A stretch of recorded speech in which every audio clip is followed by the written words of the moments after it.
Hello friends, जय माता दी। कैसे हैं आप सब? दोस्तों, हनुमान जन्म उत्सव है और हनुमान जी का प्राकट्य दिवस सभी लोग बड़ी धूमधाम से मनाने वाले हैं। तो आइए हाथ जोड़कर प्रार्थना करते हुए हनुमान जी की हम आराधना करें। बोले जय श्री राम, जय हनुमान ज्ञान गुण सागर, जय कपीस हूँ लोक उजागर। यानी हे हनुमान जी, आपकी जय हो। आप ज्ञान और गुणों का सागर हैं। हे कपीश्वर, आप तीनों लोकों में प्रसिद्ध हैं। और जब इन्हीं हनुमान जी का प्राकट्य उत्सव होता है तो हर हनुमान भक्त उत्साहित होकर तैयारियों में पहले से ही लग जाता है। हनुमान जी जो केवल शक्ति के प्रतीक नहीं है, बल्कि कलयुगी जागृत देवता हैं। अष्ट चिरंजीवियों में से एक कहे गए हैं और प्रेम हो, सेवा हो, समर्पण हो, सभी की जीवंत मिसाल है। माना गया है कि हनुमान जी एक कल्प तक अपने शरीर में इसी धरती पर रहने वाले हैं और वे कलयुग के अंत समय में भी भगवान कल्कि का साथ देने वाले हैं। और इन महावीर का जन्म उत्सव चैत्र माह की पूर्णिमा को मनाया जाएगा। हनुमान जी का जन्म कपि नाम की वानर जाति में राजा केसरी और महारानी अंजना के यहाँ हुआ था और आंध्र प्रदेश तथा तेलंगाना में हनुमान जन्मोत्सव चैत्र पूर्णिमा से प्रारंभ होकर वैशाख माह के कृष्ण पक्ष के दौरान 10वें दिन तक चलते हैं। दोस्तों, हनुमान जी के जन्म तिथि को लेकर मतभेद भी है। कुछ शास्त्रों में कहा गया है कि हनुमान जी का जन्म उत्सव कार्तिक कृष्ण चतुर्दशी को माना गया है और कुछ शास्त्रों में चैत्र माह के शुक्ल पक्ष की पूर्णिमा को मनाया जाता है। हनुमान जी को शिवजी का 11वां रुद्र अवतार भी कहा गया है और वास्तविकता में देखा जाए तो चैत्र पूर्णिमा हनुमान जी का जन्म दिवस है और जो कार्तिक कृष्ण चतुर्दशी आती है यह हनुमान जी का विजय दिवस कहलाता है। पौराणिक मतों के अनुसार हनुमान जी का जन्म श्री विष्णु भगवान और भगवान शंकर के मिलन का परिणाम है, क्योंकि समुद्र मंथन के बाद महादेव जी ने श्री हरि के मोहिनी रूप को देखने की इच्छा प्रकट की थी और उन्होंने देवताओं और असुरों को वह रूप दिखाया था। महादेव और मोहिनी एक दूसरे को देखकर आकर्षित हुए, जिसके परिणाम स्वरूप दोनों के युग्मन से बने भ्रूण को वायुदेव ने वानर राज केसरी की पत्नी अंजना के गर्भ में प्रविष्ट कर दिया था। इस तरह से अंजना के गर्भ से वानर रूप हनुमान जी का जन्म हुआ। बाल अवस्था में ही हनुमान जी ने सूर्य को फल समझकर निगल लिया था, जिससे सृष्टि में चारों तरफ अंधकार छा गया। उनका जीवन भक्ति, सेवा, बल, बुद्धि इन सभी का अद्भुत संगम है। और इस साल हनुमान जी का ये जो प्राकट्य उत्सव है यह 12 अप्रैल को मनाया जा रहा है। शनिवार का दिन है और पूर्णिमा तिथि का प्रारंभ ऐसे तो 12 अप्रैल को सुबह 3:21 पर हो रहा है और पूर्णिमा तिथि की समाप्ति 13 अप्रैल को सुबह 5:51 तक रहने वाली है। तो उदय तिथि का भान रखते हुए 12 अप्रैल को ही मनाई जाएगी। दोस्तों, आपको बताऊं, इस साल ऐसे भी इस साल का अंक 9 है और हनुमान जी का अंक भी 9 होता है। तो बहुत ही खूबसूरत योगों में आ रही है ये हनुमान जयंती।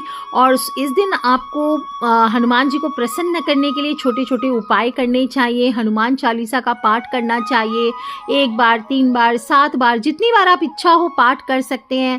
इससे आपको हनुमान चालीसा नित्य ऐसे भी पढ़ना चाहिए। इससे आपके जीवन के सभी कष्ट दूर होते हैं, नौकरी में अच्छी तरक्की मिलती है, सफलता के पूर्ण रास्ते खुलते हैं। और पाठ करते समय आपको ध्यान रखना चाहिए कि उच्चारण आपका शुद्ध हो। पाठ के बाद हनुमान जी की आरती करना चाहिए, उन्हें भोग लगाएं। भोग में आप बेसन के लड्डू, नारियल, पान, लौंग, केले, केसरिया बूंदी के लड्डू, चूरमा, मालपुआ, मलाई मिश्री, गुड़ चने इनका भोग लगा सकते हैं। दोस्तों, हनुमान जयंती पर हनुमान जी को चोला भी चढ़ाने का विधान आता है। चोला कैसे चढ़ाया जाता है? कपड़ा भी चढ़ा सकते हैं ऑरेंज, और बाकी नहीं तो नियम ये होता है कि जो ऑरेंज सिंदूर होता है उसमें थोड़ा सा चमेली का कुछ बूंद तेल मिलाकर उसका लेप हनुमान जी के सारे शरीर पर लगाकर फिर चांदी के वर्क से उनका श्रृंगार किया जाता है।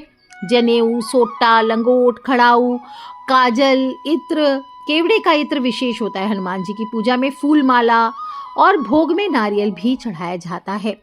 शाम के समय दक्षिण मुखी हनुमान मूर्ति के सामने शुद्ध होकर मंत्र जाप किया जाता है और इस दिन हनुमान जी के विशेष व्रत पूजन से, उपाय से कमजोरों को बल की प्राप्ति होती है, आपके बुद्धि बल में वृद्धि होती है, ग्रह कलेश से मुक्ति मिलती है। जो लोग मंदिर जाके पूजा करेंगे ठीक है, जो लोग घर में करना चाहते हो घर की उत्तर दिशा में ऐसे लाल वस्त्र बिछाकर हनुमान जी के चित्र की स्थापना करें कि हनुमान जी की जो दृष्टि है वो दक्षिण दिशा की ओर हो। और तांबे के दीपक अगर है तो ठीक है, नहीं तो माटी के दिए में चमेली के तेल का दीपक करना चाहिए, गूगल की धूप जलानी चाहिए। ऑरेंज वाला जो सिंदूर होता है हनुमान जी का, भारी सिंदूर होता है, वो 1,000 रुपये किलो आता है शायद, वो सिंदूर बहुत महंगा होता है और उस सिंदूर से हनुमान जी को तिलक किया जाता है। केवड़े का अत्र चढ़ाया जाता है, उनके दाहिने कंधे पर कुछ बूंदे केवड़े की इत्र की छिड़किए अपनी मनोकामना बोलते हुए। आप देखिए कैसा कमाल आपके जीवन में होता है। लाल रंग के फूल चढ़ाएं, चमेली के पुष्प चढ़ाएं और गुड़ चने का भोग लगाना चाहिए। फिर वहीं बैठ करके ओम अंजनेयाय नमः, ओम अंजनेयाय नमः, ओम अंजनेयाय नमः इस प्रकार से आपको बोलना चाहिए, या ओम हंग हनुमते नमः, ओम हुम रुद्र आत्मकाय हुम फट, कोई भी मंत्र का आप जाप कर सकते हैं। और इसके बाद आपको आरती करके भोग का वितरण जरूर करना चाहिए। जो हनुमान जी पर आप चाहें तो थोड़ा सा सिंदूर एक कटोरी में रखकर अर्पित करके चढ़ा सकते हैं और बाद में उसे अपने उपायों के लिए इस्तेमाल करें, या फिर हनुमान जी के उल्टे पैर से, जो बायां पैर होता है, उसका सिंदूर लेकर के थोड़ा सा आपको घर लेकर के आना चाहिए। और इससे फिर मैं आगे उपाय बताऊंगी, वो आपको करना है। कहते हैं कि हनुमान जी के उल्टे पैर का सिंदूर अगर आपको प्राप्त होता है और उससे फिर तिलक किए जाए किसी भी पर्सन को, तो उसका गुस्सा, उसकी जिद ये दूर होती है, सद्बुद्धि प्राप्त होती है, पुण्य तो मिलता ही है, मनोकामनाएं भी पूर्ण होती है। अगर आप पर मांगलिक दोष है तो मंगल दोष दूर होते हैं, नकारात्मक शक्तियों से मुक्ति मिलती है और फोकस बना रहता है। यदि आप कोई दुख से ग्रस्त हैं, कोई परेशानियों से ग्रस्त हैं, तो हनुमान जी को चोला अवश्य चढ़ाएं और आप देखेंगे हनुमान जी आपके सारे संकट अवश्य हर लेंगे। अगर आप आर्थिक तंगी से परेशान हैं तो हनुमान जयंती के दिन हनुमान जी को सिंदूर अवश्य अर्पित कीजिए।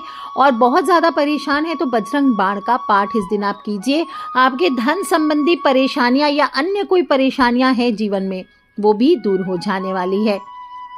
और कहते हैं कि हनुमान जी के उल्टे पैर का सिंदूर लेकर के गतिमान, उनके 5 भाई थे, है ना, उसमें से तीसरा भाई था गतिमान, तो उसका नाम लेकर के कहते हैं कि अपने घर के मुख्य द्वार पर इस सिंदूर से जो स्वस्तिक बना देता है उसका कभी कोई काम नहीं बिगड़ता है, पूरे घर की रक्षा होती है। हनुमान जी की जब आरती करते हैं तो आरती में आपको विशेष रूप से लौंग और कपूर जला करके आरती करनी चाहिए। पूरे घर में इस आरती को घुमाना चाहिए और इससे घर की सभी प्रकार की नकारात्मक ऊर्जाएं हनुमान जयंती के दिन समाप्त होती है। आपके घर में सकारात्मक वातावरण बनता है। हनुमान जी को पान और सिंदूर 2 चीजें अवश्य अर्पित करनी चाहिए। आप चाहें तो हनुमान जी के सामने पान के पत्ते पर सिंदूर से 9 बिंदियां दे दीजिए और ओम या फिर ओम राम दूताय नमः इस मंत्र को लिख दीजिए और फिर वहीं बैठ करके 21 बार उस पान के पत्तों को दाहिने हाथ में लेकर के ओम राम दूताय नमः, ओम राम दूताय नमः, ओम राम दूताय नमः इस प्रकार से मंत्र जाप करने से या सुंदरकांड आदि का पाठ करने से भी आपकी सभी मनोकामनाएं पूर्ण होती है। दोस्तों, आपको ध्यान रखना है, जो सिंदूर आप हनुमान जी पर चढ़ाएंगे, चाहे आप घर में पूजा करें तो घर में चढ़ा करके या फिर किसी मंदिर से आप ले करके आ रहे हैं, तो दरवाजे पर घुसने के पहले, अगर घर के अंदर कर रहे हैं तो पूजा पूर्ण करने के बाद आपको घर के मुख्य द्वार पर जाना है और हनुमान जी पर चढ़ा हुआ सिंदूर जो है उसमें 2-4 बूंद चमेली का तेल मिला करके उससे आपको 1.5 इंच का स्वस्तिक बनाना है। इससे आपके घर से अगर किसी प्रकार के कोई अटैक कर रहे हैं बाहर से तो वो दूर होते, नकारात्मक ऊर्जाएं दूर होती है। दोनों साइड में बराबर साइड में बनाना चाहिए। और अगर आपका द्वार दक्षिण द्वार है तो आज के दिन आपको चाहिए कि अगर आपने अभी तक पंचमुखी बालाजी की फोटो नहीं लगाई है अपने घर के मुख्य द्वार पर, तो हनुमान जयंती के दिन अपने घर के मुख्य द्वार पर हनुमान जी की एक चित्र पंचमुखी बालाजी की लगा लीजिए और फिर वहीं पर आपको एक 9 इंच का स्वस्तिक बनाना चाहिए। चमेली का तेल और सिंदूर मिलाकर, देखिए चमेली का तेल ज़्यादा नहीं डालना होता है सिंदूर में, 1-2 बूंद जितनी ज़रूरत हो उतना डालें, क्योंकि ज़्यादा पतला हो जाएगा तो फिर वो बह जाता है। इसलिए थोड़ा थोड़ा मिला करके आप अच्छे से तिलक बना के 9 इंच का एक स्वस्तिक बनाएं। इससे देवी लक्ष्मी की भी कृपा आपके घर पर, परिवार पर बनी रहती, सभी प्रकार की परेशानियों से आपका घर बचा रहता है। दोस्तों, आप अपने घर से दोस्तों, आप अपने घर से धन संबंधी परेशानियां दूर करने के लिए आज के दिन यानी हनुमान जयंती के दिन एक उपाय और कर सकते हैं। एक पीपल का पत्ता ले लीजिए, उस पर हनुमान जी पर चढ़ा हुआ जो सिंदूर है उससे आप ओम लिख दीजिए और इसको आप तिजोरी पर रख दीजिए।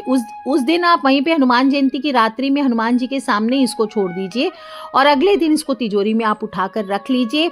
और आप चाहें तो इसके बाद अगर बदलना चाहते हैं तो अगला जो जन्म उत्सव के बाद शनिवार आएगा उस दिन आप पीपल का पत्ता बदल दीजिएगा।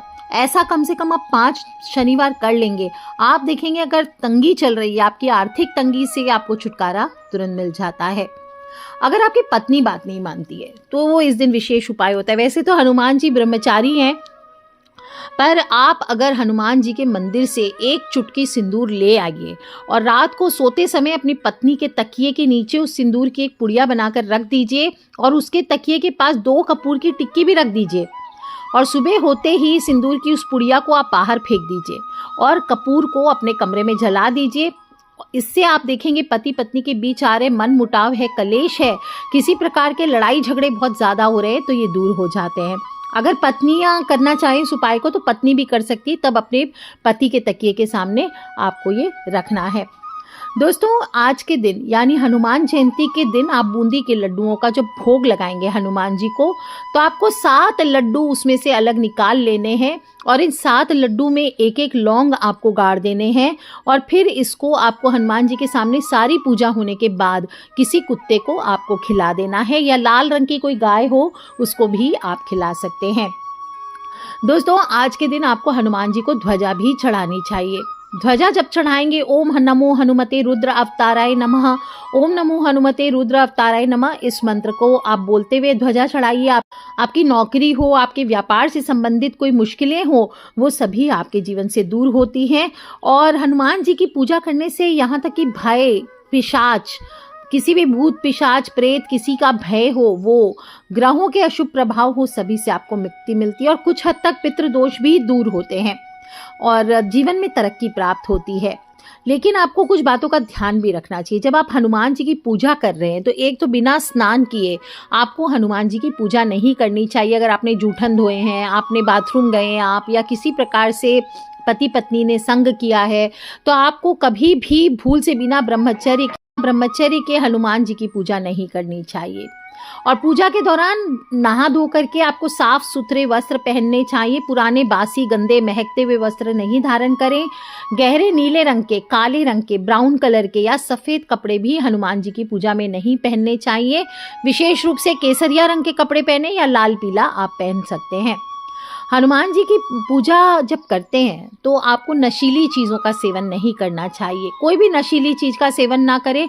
हो सके तो चाहे गुटखा हो, चाहे ड्रिंक्स आदि हो या किसी प्रकार की कोई वीड्स आदि हो, गांजा भांग आदि हो, ये आपको सेवन नहीं करने चाहिए। और हो सके तो खाने में इस दिन सात्विक भोजन करें, तामसी भोजन ना करें। लहसुन, प्याज, ये सब चीज़ों का सेवन आपको नहीं करना चाहिए। इस दिन आपको नमक का भी वैसे तो सेवन नहीं करना चाहिए, फिर भी दाल, चूरमा, बाटी आदि जिनके यहाँ बनते हैं राजस्थान आदि में, जिस प्रकार के नियम हो आपके घर पर वो आप ज़रूर करें। कोई भी अगर हनुमान जी की खंडित हुई मूर्ति हो, टूटी फूटी मूर्ति हो, कोई फटी हुई फोटो हो, हट गई है, कट गई है, उसकी आपको पूजा नहीं करनी चाहिए, ये वर्जित मानी गई है।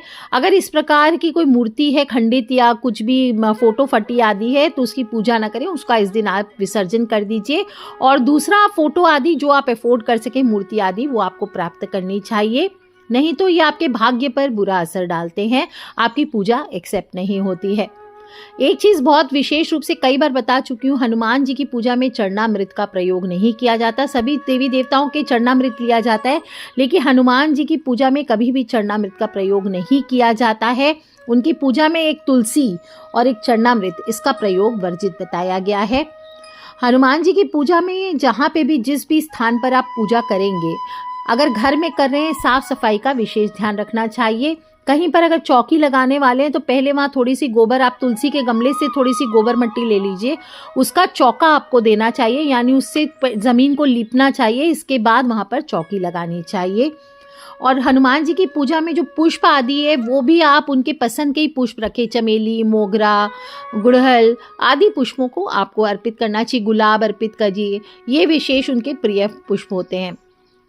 और ध्यान रखें कि पूजा के लिए जो दीपक में बाती लगा रहे हैं वो विशेष रूप से रुई की बाती लगाई जा सकती है, लेकिन श्रेष्ठ परिणाम के लिए आपको लाल कलावे की बाती ही लगानी चाहिए।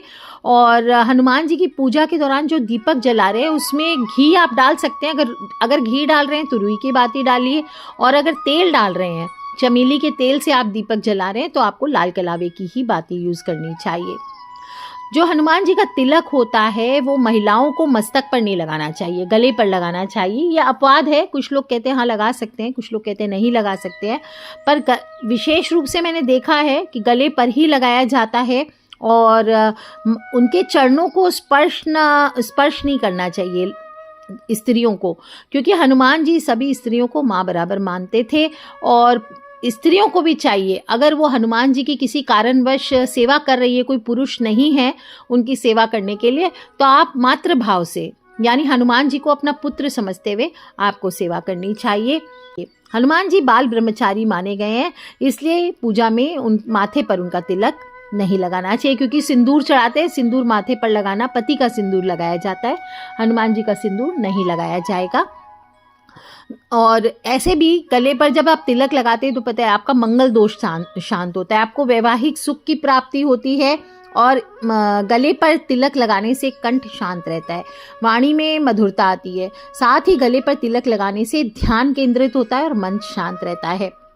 दोस्तों, आप जब भी पूजा करेंगे तो हनुमान जयंती के दिन आपको विशेष रूप से ध्यान रखना है, वाणी में किसी प्रकार की कटुता किसी के लिए भी ना लेकर के आएं, आलस्य से बचें, अपने क्रोध को शांत रखें। पूर्णिमा तिथि है तो चंद्र पूजन भी अवश्य करें, लक्ष्मी माँ का पूजन करें, अपने क्रोध को नियंत्रण में रखें। और माता अंजनी, जानकी यानी सीता मैया, राम जी, लक्ष्मण जी, इनका भी ध्यान आपको अवश्य करना चाहिए। जय श्री राम के जयकारे लगाएं। और हनुमान जी को हमेशा तिलक जब लगा रहे हैं, मैंने कई लोगों को देखा है तर्जनी से तिलक लगा देते हैं, या चोला चढ़ाते तो तर्जनी उंगली का प्रयोग ज़्यादा करते हैं, या मिडिल फिंगर का। ऐसे नहीं करना है, आपको अनामिका उंगली से ही तिलक लगाना चाहिए। और ज़्यादा प्रेशर आपको अनामिका उंगली पर ही देना है जब आप उनको चोला भी चढ़ाते हैं।